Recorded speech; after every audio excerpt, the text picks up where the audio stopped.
Well, here we are again. I'm in the position of trying to explain why I haven't flown for a month or so. If I was out here a little bit earlier this morning, you would have had a nice graphic example of it. It's April, I don't know, 2nd or 3rd. It's definitely sometime in the first week of spring, and we had snow last night. So this is Ohio. When there's spring in the air, there's snow on the ground. But it's gotten warm enough to melt that all off. So I'm going to take the opportunity to get out and fly. Probably, yeah, I know you can't. You can't read it from there, but I have. I'm going to go ahead and clear up my screen. I've gotten my checklist builder software to the point that I was able to go through the entire RV-12 operational checklist and build it all in here now. And it's brain dead easy with my program. I just type, and in it goes, and you just create each of these headings. You can type entire paragraphs. For example, here's the pre-start passenger briefing performed on no one here. Seatbelt fastened and snug, canopy closed and latch, fuel valve open, or the engine wouldn't be starting, yada, yada, yada. And we can go back and we can go through engine start, which I've already done. But here's where I talk about free-form text. Rather than putting this in, and I'm going to read this to you, caution, do not start engine with outside air temperature below 15 degrees Celsius or above 50 degrees Celsius. Caution, limit the use of starter to 10 seconds duration maximum with a 2-minute cooling off period, blah, blah, blah. To do that Dinan's way, you would have to type each of those lines individually into a spreadsheet. With my program, you type that paragraph, and it does the line breaks for you and creates it all. It's all set, put together. So you do have to go down through each line as you're going through those paragraphs. But here we are on the engine start, which I've already done. So there's my engine start checklist. So that's a neat little program I've got there. I don't know that anybody else would care for it or not. I don't know what to do with it, honestly, since I finished it, but I've got it, so I've used it. We got plenty of time to talk here. It's 75 degrees, 76 degrees on the oil. I did not have the preheater on. I really didn't expect to get good weather today. Nothing in the past few weeks has indicated that we would ever see good weather again. But in any event, I'm going to go out and do some practice landings today because it's been a long time. We'll go over to Madison County for that, so I might as well get the direct in there. So that's I got to remember how to do all this again. So it's map, direct to. It's probably in my recent list. There it is, direct to. Okay, that wasn't too difficult, was it? So there's that. We're waiting for the ADS to bring in the radar. I don't really care about it. I don't think there's anything big happening weather-wise, or I wouldn't be here. So we're going to sit here and let this warm up. Oh, the other reason, I guess I should mention the other reason it's been a month or so since I've flown. And if you've never owned an aircraft, you probably don't know about some of the funner things involved in owning an aircraft. And two of those really fun things, in the certified airplane world, it's an airworthiness directive, and that's an FAA, basically it's an FAA law saying you have to do this on your airplane. Here's something that we have discovered or somebody has discovered is a problem with your type of airplane. You need to make the following changes, and they can be expensive, not surprisingly. In the experimental world, they come as service bulletins, and I've had many, many service bulletins on this airplane. Some are easy, some are not. They come in as an email from the factory to let me know there's one out there, and I go out to their website to get the details. The most recent two, the first one didn't sound too bad. Some high-time airplanes, 900 plus hours, they had found some cracks, presumably small cracks, in the skin of the trim tab, way, way, way in the back. It's actually the furthest thing back in the airplane. And those are high-time airplanes, obviously much older than mine. But when they send a service bulletin on these things, it really doesn't matter how old your airplane is. If there's a potential for metal cracking, you definitely want to look at it and you want to get it fixed. Now the trim tab is very, very easy. It comes off. I mean, it's a bolt and a couple wires. It comes off. You can see whether it's got cracks or not. If you did, there was a $10 parts kit you could get from Vans. Vans does not make money on these. I suspect they lose money on these. And it came with a couple doublers to kind of make beefier the places where those cracks were showing, just to make it stronger. And there was $10 worth of parts, so no way in the world I wasn't going to install those. The other one was the stabilator. Typically on an airplane you have a horizontal stab and an elevator. On the RV-12 they're combined into both. It's called a stabilator. And I will tell you one thing about the stabilator. It's not overly difficult to remove from the airplane. It's just a pain in the butt to put back on. Nobody likes putting the thing back on. Nobody ever wants to take... As a matter of fact, I'm not sure how the people that found the cracks in the stabilator found them. It meant they took off the stabilator and then they unbolted the two control horns that the cable's hooked to move it back and forth. And underneath those control horns, at the rivet holes, they found some small cracks. And I don't know why they were looking there, but I'm glad they did, because I would never have found that. I never take that thing off of there. I have no reason to take that off of there. Last time I was off was probably the paint shop. Well, there actually was another service bolt, and that probably had it off, but I didn't do it. The mechanic did it. In any event, anytime you have to take the stab off, that's not great news. It had those cracks, and they addressed it the same way. It was a $20 kit of, and this is dirt cheap for airplane parts. It's a $20 kit of parts that would make it more robust. So the way the service bulletin on that one was written is, before further flight, remove the stabilator, remove the control horns, get an NDI kit, a dye penetrant kit, look for cracks, test for cracks with the dye penetrant kit. If you don't find any, you're welcome to put it back on the airplane, and at your next annual, take it off again and install these $20 worth of parts. Well, nobody in their right mind is taking that thing off of there and not installing the $20 worth of parts. So I called Vans and I said, I called the ordering desk, and I said, I have an RV-12, you probably know what I want. She says, yes, I know exactly what you want, and we don't have them, which was a little disappointing. I'm not really sure how they could have underestimated the demand on these, because like I said, nobody in their right mind was going to defer this. For $20, you got to have the tail off anyway. You're going to put in the parts. So she told me, well, it's going to be 3 weeks if that's okay. And I said, well, what if it's not okay? And she said, well, you won't be quite as happy while you wait. And at that point, I said, just send me the parts when you get them. The weather was crappy, so it wasn't a bad time to not be flying. But the weather was crappy, so it wasn't a great time to be out in the hangar. But it took a couple weeks. I mean, it was about a 10-hour job, but it took me a couple weeks to get it done, because took the parts home to buff them up and paint them, put it all back. You had to get somebody to come up here, and nobody wants to do this, but Kyle, my friend Kyle down in Jackson, and his dad, who also have an RV-12, came up and helped me get it all put together. So this is going to be the first flight since then.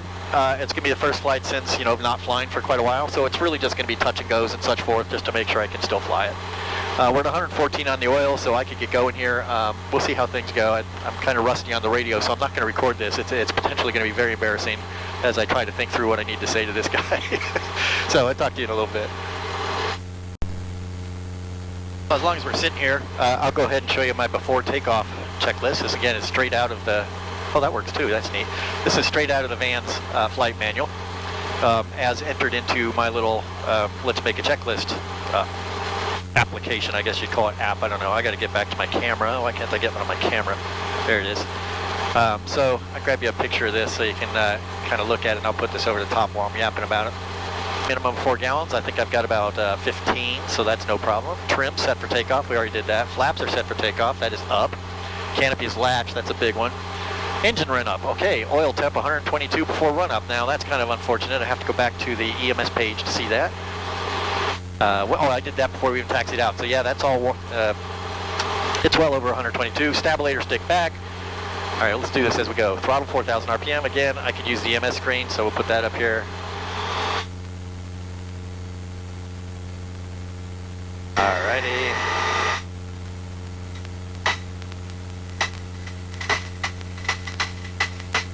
We're slowly getting up 4,000. I gotta adjust my squelch. That must have got bumped. There we go. There we go. Alright, so ignition A off. Boom, we know what to do for that. 70. Ignition B off. Right around the same. Engine instruments check, everything in the green, throttle to idle. Okay, I'm going to get rid of this checklist because I don't really need it. I just throw the map on top of it. There we go. That way all I have to do is hide them. There we go. That's how you close it. Good way to close it. Go back to back. Always try to stay on the top. There we go. All right, so we have a direct to plugged in for Madison County, where it's easier to do touch and goes. Actually, I could do them here. There's nobody here. But I want to fly a little bit and just get the engine heated up really well and make sure that, all the moisture in the oil gets burned out and everything. So we're ready to go. I'm on tower frequency. Let's see, we've done our check. Okay, we're ready to go. All right, so this shouldn't be much of a wait. There's nobody else here. Get on up here to the runway. Okay, think this through. I believe I'm ready to go. Bolton Tower, experimental 284 Delta Golf, ready for takeoff, runway forward, Alpha 5, departing VFR westbound. Uh-oh. Now what? Terminal 284 Delta Golf, Bolton Tower, runway 4, clear for takeoff, proceed on course. Clear for takeoff, runway 4, proceed on course for Delta Golf. It's easy to talk slow this time of year. Towards the end of the year, I get into that really fast tower talk, and you know, something we talked about this last year, how that can cause problems, and I was trying to slow down. It's very easy to be slow this early in the year when I've completely lost my currency, if you will. You lose your pattern, I guess would be the way to go. Okay, we're ready to go here. I'm getting down for a second.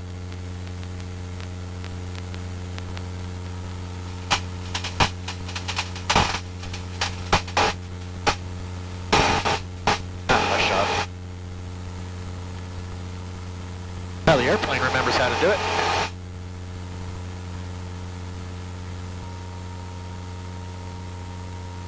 I want to get there we go.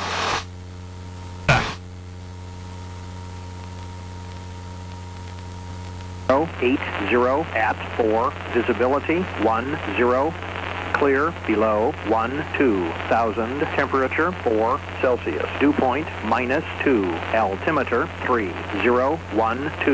Oh, okay. A little bit different. Madison County. There it goes.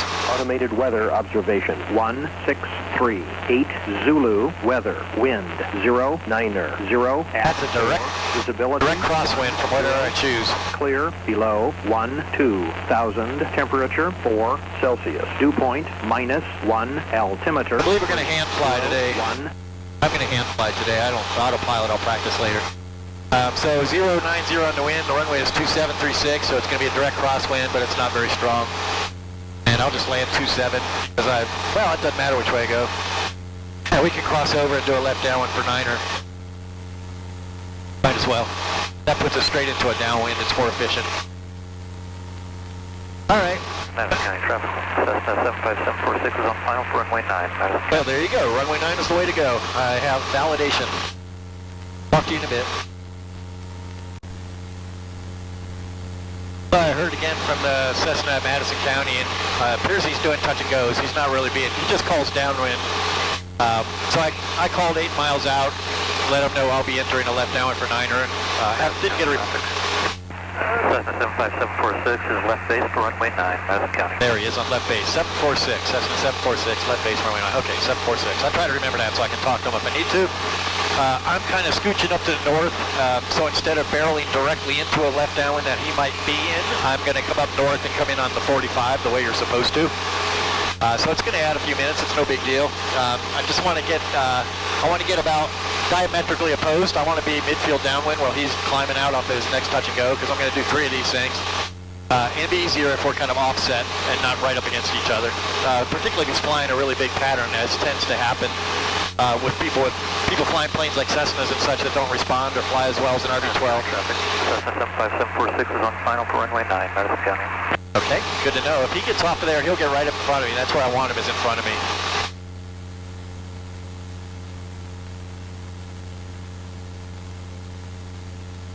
So what I'm going to do is I'm going to go out here far enough that I get in behind him after he comes out on his crosswind.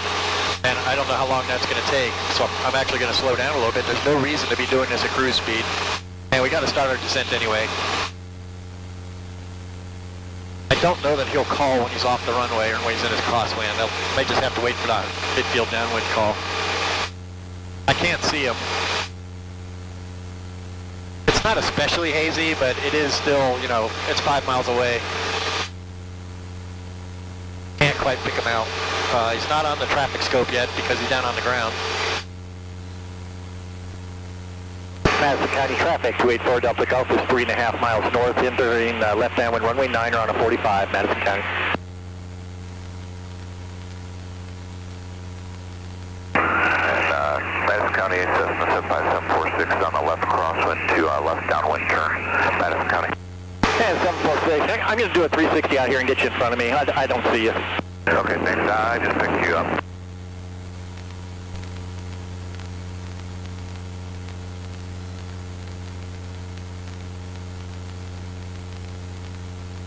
Madison County 75746 on the left downwind runway 9, Madison County.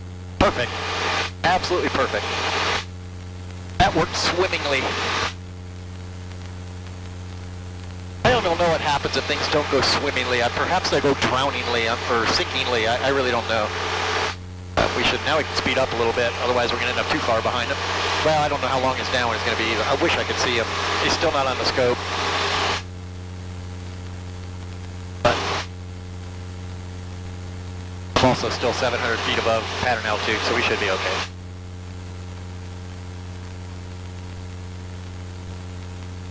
It's not impossible that I would catch up with him. So going to really get slowed down here.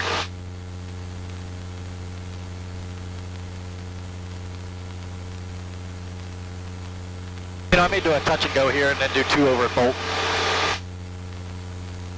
I just come out this way, just give the airplane some time in the sky.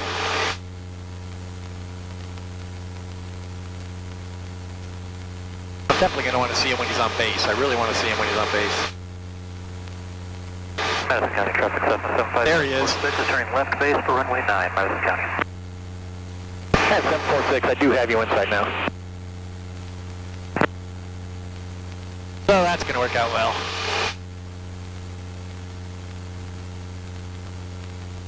Madison County traffic 775, 746 is on final for runway 9, Madison County.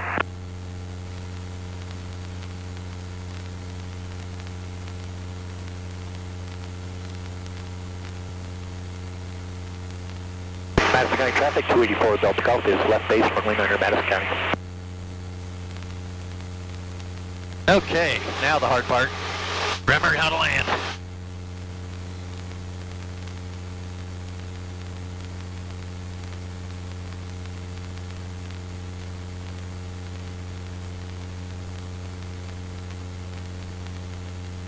No, I have to come down. No. That's another thing, if you haven't been flying for a while, get a little ground shy. And just don't get the plane down soon enough. What happened earlier this year, over the winter when I came out in practice. I think I actually had to do a go-around. I just couldn't get the airplane down in time.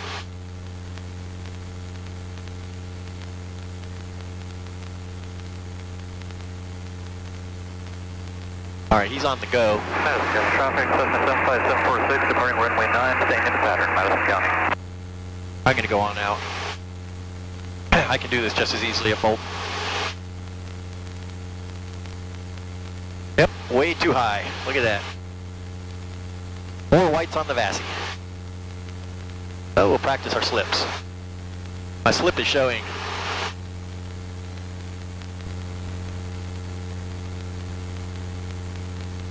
There we go. That's more achievable. There, we're getting some reds on the VASI. I care, you know, but... Madison County traffic 775, 746 is left crosswind runway, Madison County. Floating, floating, floating. There we are, we're down. Okay. Flaps to the up position. Throttle to the let's get the hell out of here position. And we're off.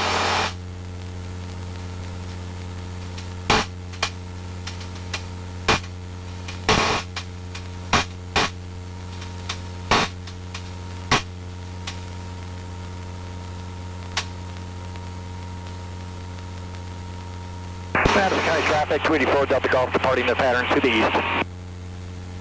Madison County traffic 775, 746 is left downwind for runway 9, Madison County.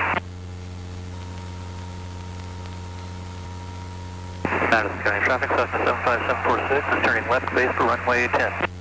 9. Madison County. It's like a countdown. Runway 10, 9, 8, 7.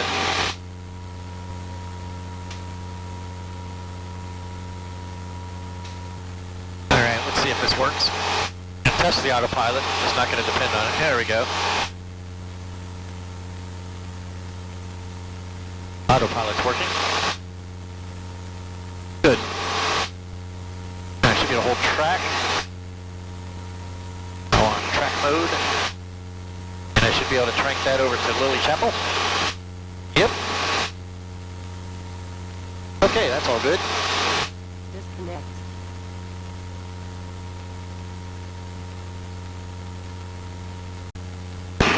Tower, experimental 284 Delta Golf over Lily Chapel, inbound landing. Hopefully 2 mile left base runway 4. Terminal 4 Delta Golf, enter on left base for runway 4 and report 2 miles out. Wind calm, altimeter 3013. Enter left base, report 2 miles out, 4 Delta Golf. Vista 4 Quebec Foxtrot, doff at Alpha 3, taxi parking via Alpha and Charlie. And we have another barometer change. We're now 3013. There we go. Might as well do that. Okay, this is going to be another 8 minutes or so. Oh, you know, just droning along. Terminal 4 Delta Golf, runway 4, clear to land. Clear to land, runway 4 Delta Golf. All right, let's get her slowed down.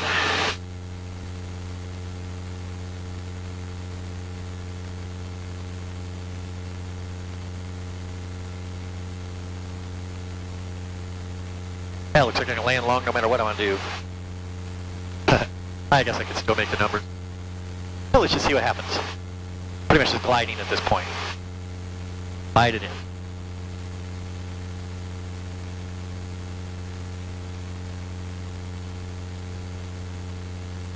That calm wind is making itself known from right to left.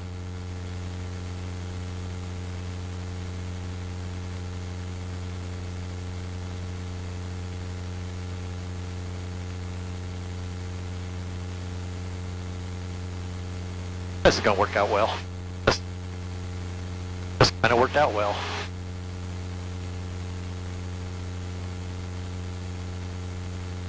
Nope, got a gust right in the flare. Ah, that was bad. But he recovered nicely. Hey, left Alpha 3, monitor ground point 8. If he's feeling energetic today. Whoa, there's a gust. Left Alpha 3. Come on. Come on. Alright, I'm going to have to call him.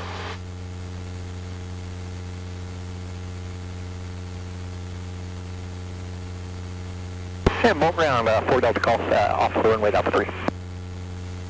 Terminal 4 Delta Golf, taxi parking via Alpha and Charlie. Park via Alpha and Charlie, 4 Delta Golf. Thank you much. I guess I could have, he could have come back and said, yeah, what do you want? You're just going to sit there? I probably should have said, clear of the runway on Alpha 3, taxi to park. Tell him what I'm trying to do. So, that could have been better. What are you going to do? Okay, well, here it is. Next time I fly, hopefully I'll at least have a guest or an interesting destination. Thanks for riding along. Bye-bye.